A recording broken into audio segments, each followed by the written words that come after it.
Oh, come on, you're going to be living longer. Good morning. I want to tell you a story about you, about how all of us are going to be living longer. Perhaps perilous, as we can see for some of us, but longer. Think of the recent miracle that has gone unstated in the headlines. We talk about great advances in technology. We talk about advances and perhaps bumps in the economy. We see fun things on TV, but something that kind of slipped right through that we hadn't paid attention to is a longevity miracle.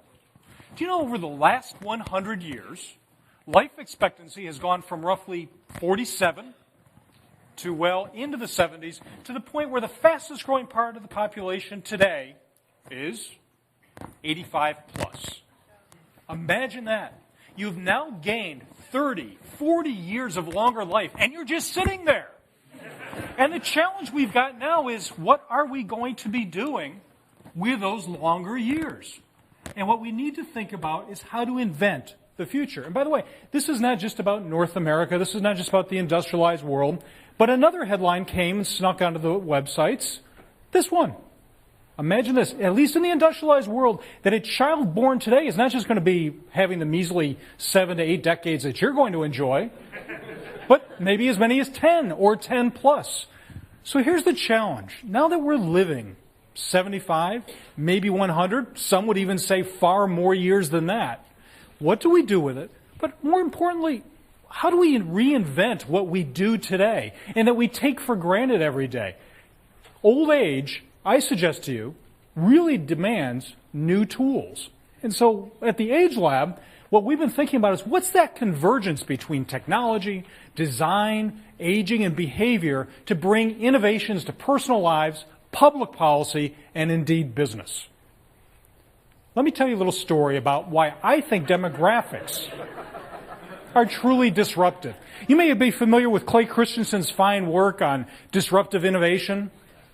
Well, innovation in technology form certainly is disruptive, but it's not the only thing. Now, I want you to have a little pity for a moment.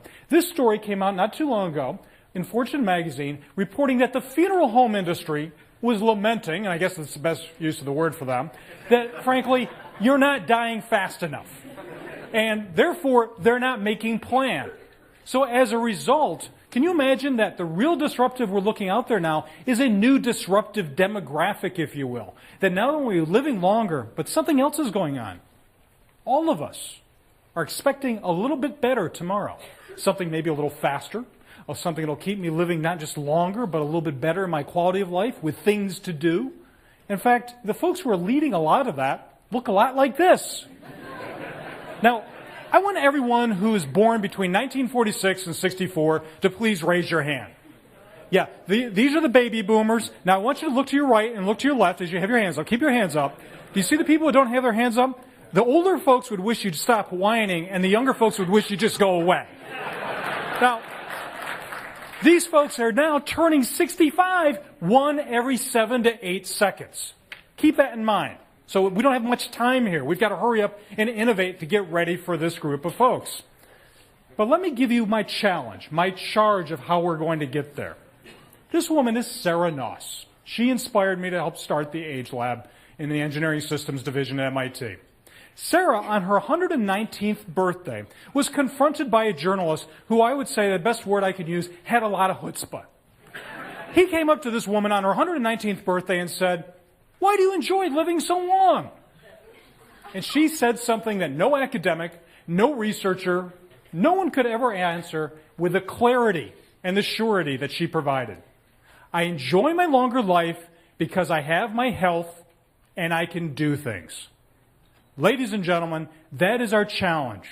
Aging is not necessarily about disease and even managing disease. What our challenge is, and the challenge of my team, is to start to invent.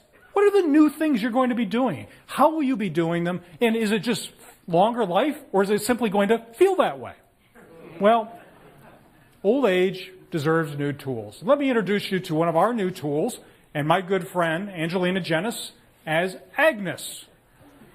Now, at MIT, we can't do anything without a good acronym. Agnes stands for Age, Gain, Now, Empathy, System. And so though she's not moving like it, we only have 15 minutes here. Our 20-something-year-old colleague here is dressed up in Agnes, which in a variety of ways makes you feel like you're in your late 70s. So if Agnes would come here, stand up straight, Agnes, well, as best as you can. Agnes is wearing a helmet that is attached to a harness to provide a little bit of spine suppression. She has bands around key joints, gloves for arthritis, footwear that I don't argue you should hurry up and buy, but to give you a sense around what it might be to be in advanced diabetes and neuropathy. And throughout the suit, there are bands that are restricting and constricting her motions. Angelina, how does it feel to come on down the stairs? It was difficult, and I'm tired already. Led by Roz Pulio and a number of folks in our staff in engineering, exercise physiology, even some folks over at Mass General, we developed Agnes to provide us with a real key insight on what it feels like to do the stuff we take for granted every day.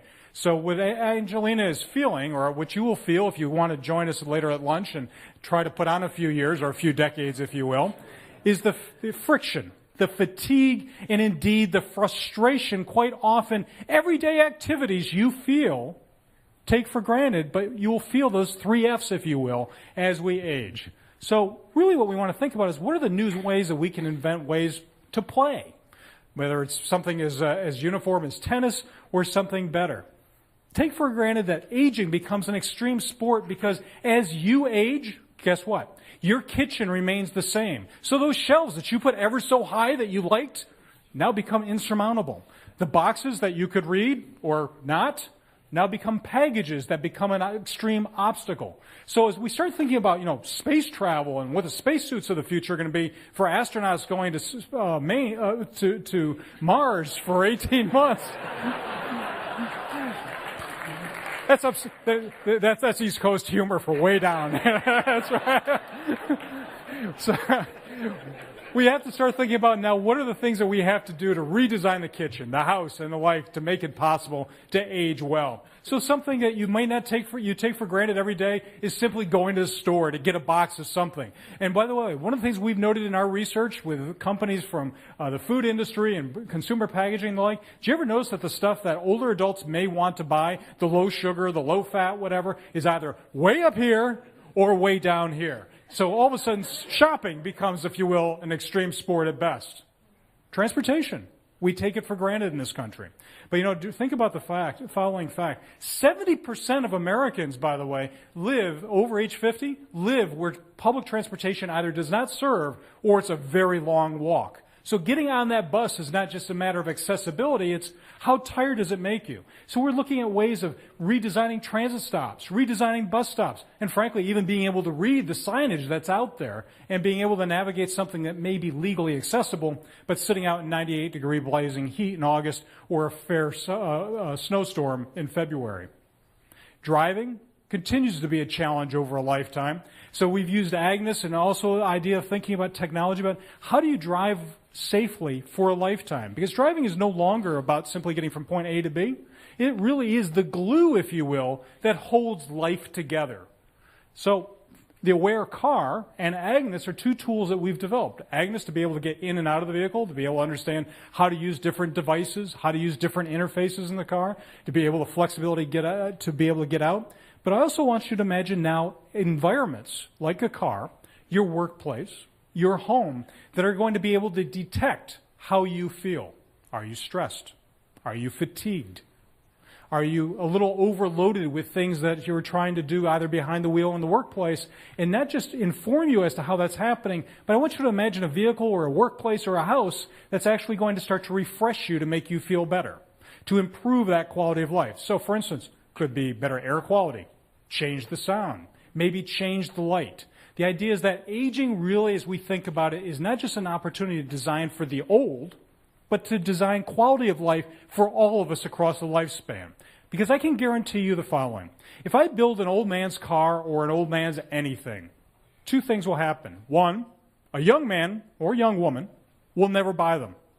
But guess what? Neither will an old man or an older woman. Aging longer, living longer is an opportunity to improve quality of life across the lifetime. And so one of the challenges I want to leave you with on this, shall we say, this positive diagnosis is how can you think as individuals about, are you planning for life tomorrow? Because aging is not about all those old people. With any luck, and it is luck because frankly the alternative is not nearly as pretty, aging is about all of us. So as individuals and personally, are you planning about where you're going to live? How you're going to get around? How will you continue to learn? Is education in your 20s enough to get you through for another 60 or 70 years? Really? Given the change in technology and the new knowledge that we have? Is that house out in the countryside that you really, really like on the day you can't drive feasible, accessible, and something that you want? And as we start planning for tomorrow, start planning for longevity for your life, the ones you love, and I want to leave you finally with a challenge that I like to double around the idea of cathedral building. You know, in Europe, they built cathedrals for hundreds, if not thousands of people, at a time when it was hard to find hundreds or thousands of people around. But they did it because there was a challenge in front of them. There was an architecture, there were technologies where the designers, the architects, the technologists, and truly the believers wanted to create something to see if they could. What was that vision of what was the best we could be? Ladies and gentlemen, I invite you, I challenge you to think creatively about design, technology, behavior, to invent with me a cathedral for what aging and life tomorrow will be. Not just making things accessible and usable so that they're age-friendly. That's old news. The new news is, I just gave you 40, 50, maybe even 60 decades more life. What are you going to do with it? Thank you very much.